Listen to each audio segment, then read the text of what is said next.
Концлагер дегеніміз не? Концлагер мемлекет жауларын арнайы бір жерге жинақтап пайдаланатын орын. Әскери тұтқындар мен әдеттегі лагерлерден айырмашылығы, концлагер соғыс кезінде не саяси күрестің асқынуы барысында айрықша декреттермен құрылған. Германия фюрері 1933 жылы үкімет басына келгеннен кейін өз қарсыластарын қуғындау және жойып жіберу үшін концлагерлерді құрды. Германия концлагерлердің тұтқындары негізінен неміс ұлтынан тұратын антифашистер мен еврейлер болды. Олар адам сенгісіз жағдайда тұрып, еріксіз еңбекке жегіліп, үнемі азапталды. 1939 жылдан бастап концлагер жүйесі жаулап алынған аймақтарға да көшіріліп, сол елдің халықтарын қырып жою құралына айналды. Концлагерлерге қамалған тұтқындар негізінен КСРО, Польша, Югославия, Румыния, Венгрия елдерінен әкелінгендер.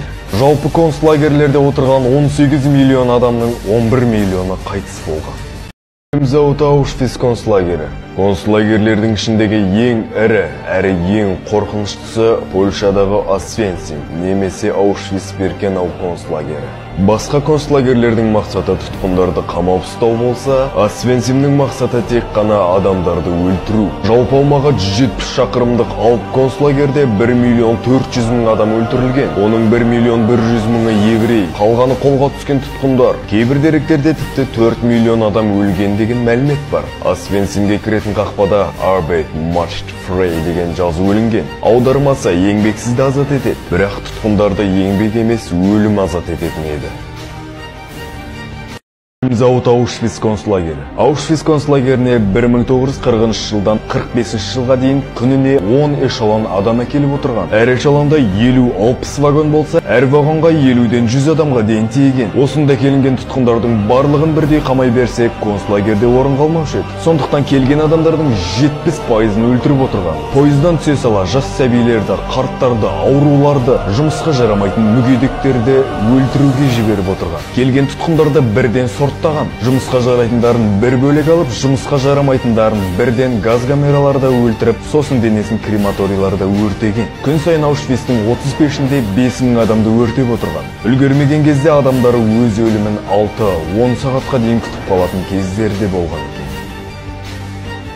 Зауыт Аушвиц концлагері. Бұл лагерге келген адамдардың барлығын циклон Б газымен улап өлтірген. Неге дәл осы газбен улап өлтірді? Себебі бұл газ өте арзан. 4 келесі 1000 адамды өлтіруге жетеді. Бұл газдан адам бірден өлмейді. Жарты сағат бойы қиналып, аузы мұрнынан қан кетіп, азаптанып өледі. Сол үшін циклон Б газын қолданған. Негізінен адамдар газ камераларын жуынатын монша деп ойлаған. Себебі газ камерасының ішінде шығу деген жазу болған. Ал шын мәнінде ол жерде ешқандай шығатын есік жоқ еді.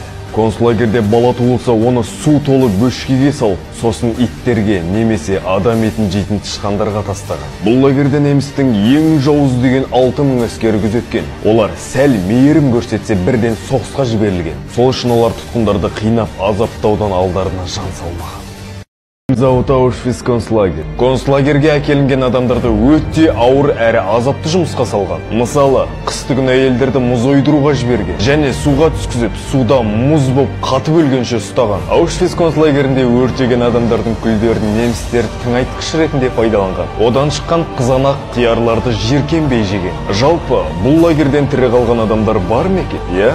Бар екен. 1945 жылдың 27 қаңтарында кеңес әскері мезгілінен 4 күн ерте келіп, 7500 тұтқынды аман алып қалады. Бірақ бұл адамдардың барлығы тірі қалмаған. Себебі 5 жыл бойы азаптанған әрі әбден ашығып қалған адамдар қуанғаннан өліп те кеткен.